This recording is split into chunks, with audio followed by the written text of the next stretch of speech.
വളരെ ചെറുപ്പം തൊട്ടേ എനിക്ക് പുസ്തകങ്ങളോട് ഒരു പ്രത്യേക താല്പര്യം ഉണ്ടായിരുന്നു. അതായത് വളരെ ചെറുപ്പത്തിൽ ഞാൻ കളിക്കുടുക്കയിലാണ് വായന തുടങ്ങിയത്.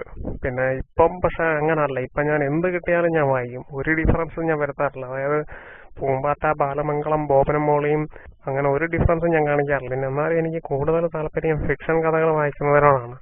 ഫിക്ഷൻ കഥകളിൽ തന്നെ എനിക്ക് ഏറ്റവും താല്പര്യം തലമാറട്ടെ, ചാലോ ചപ്പൽസ് അങ്ങനെ തുടങ്ങിയ സംഭവങ്ങൾ വായിക്കുന്നതിനോടാണ്. പിന്നെ എനിക്ക് ചാടയാണെന്ന് പലരും പറയുന്നുണ്ട്. പക്ഷെ ആക്ച്വലി എന്താണ് ഈ ചാട? ബാലരമ വായിക്കുന്നതാണോ ചാട? ഞാൻ വായിച്ച പുസ്തകങ്ങളിൽ നിന്ന്, കഥകളിൽ നിന്നും ഒക്കെ ഞാൻ ചെയ്യാനിരിക്കുന്നതായിട്ടുള്ള ഒരു ക്യാരക്ടർ എന്ന് പറയുന്നത് ഡിങ്കനാണ്. ബാലമംഗളത്തിലെ ഡിങ്കൻ. അത്രയേറെ സങ്കീർണതകളെ ഉൾക്കൊണ്ടുകൊണ്ടുള്ള ഒരു ക്യാരക്ടർ വേറെ ഉണ്ടെന്ന് എനിക്ക് തോന്നുന്നില്ല. അതുപോലത്തെ ഒരു സംഭവം ചെയ്തു കഴിഞ്ഞാൽ എനിക്ക് നാഷണൽ അവാർഡല്ല, ദേശീയ അവാർഡ് വരെ കിട്ടാനുള്ള